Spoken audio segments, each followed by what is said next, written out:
Good morning, this is your Stat Sensei, Mr. Spensei, and this is a warm-up to reading computer printouts.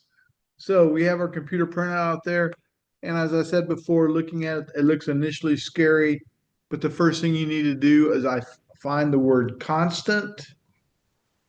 Once we have found the word constant, we've identified our y-intercept row. So this is our b, if you're talking y equals mx plus b. We're going to get away from that. This is our y-intercept.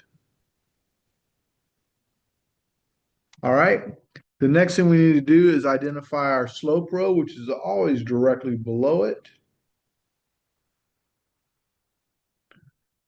So there's our slope row. And if we were using y equals mx plus b, this would be our m. Of course, we're using statistics, so we're going to confuse things up a little bit here. All right, so the very first thing it asks for is our explanatory variable. Our explanatory variable is merely talking about our x. So in this case, our x variable is always below, right, directly below the word constant. So our explanatory variable is our weight. All right.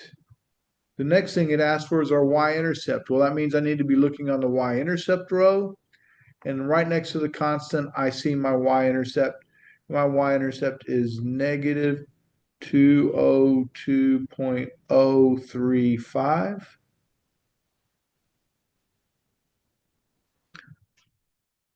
All right.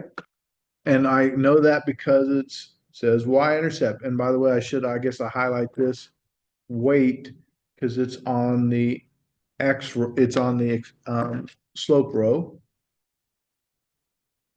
The next thing asks for slope. So obviously that's going to be on the slope row. And the slope row, and it's directly below our y-intercept. So our slope in this case is 5.0256.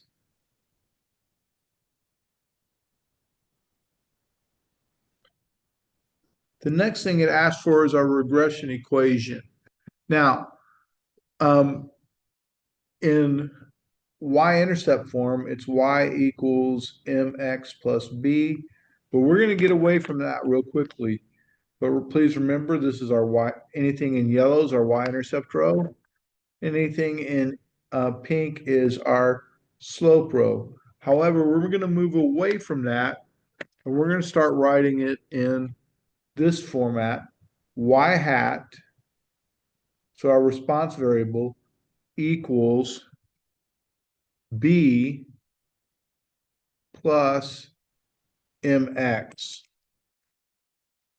And we just swap the order. That's again our y-intercept, and this again is our slope, and x is our explanatory variable. So in our regression equation, we're going to write it as, and I'm going to run out of room, so I'm going to have to abbreviate some of these numbers. Y hat equals, well, what was our y-intercept? Negative 202.035. And then our slope was 5.025. And I'm going to have to cut that off because I don't have enough room. And we just put an X there like that. Okay? So then it asks for a standard error of the slope. And by the way, this says slope, this says slope, this is slope. That means it's all going to be on the slope row. Well, when I look at the standard error, sometimes it'll say standard deviation. And I have two of them, but this is standard error of the y-intercept, and I want standard error of the slope. So my standard error of my slope is purely 0.449. It also asks for the t-statistic for the slope. Well, once again, I have two, but really all I care about is the one for the slope. So I need to be looking at the slope row. So in this case, it's going to be 11.2945. And then it asks for the p-value. Now this is e to the negative 10, and you could write that, but that means I have at least four zeros, so it's approximately zero. But for those of you who aren't sure, I will write or 1.26 e to the negative 10. But this is the way I want to see it, is like that. The next thing it asks for is our coefficient of determination. The coefficient of determination is our r squared.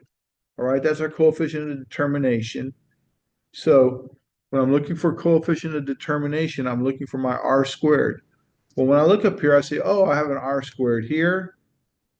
I also have an r squared there. We will never in this class use r squared adjusted. So we will never use this. So this is not what it is. What we're going to be using is the 85.29. And we'll go ahead and keep that percent sign. All right. I hope this helps. Look forward to seeing you on the next one and good luck on your quiz. Thank you.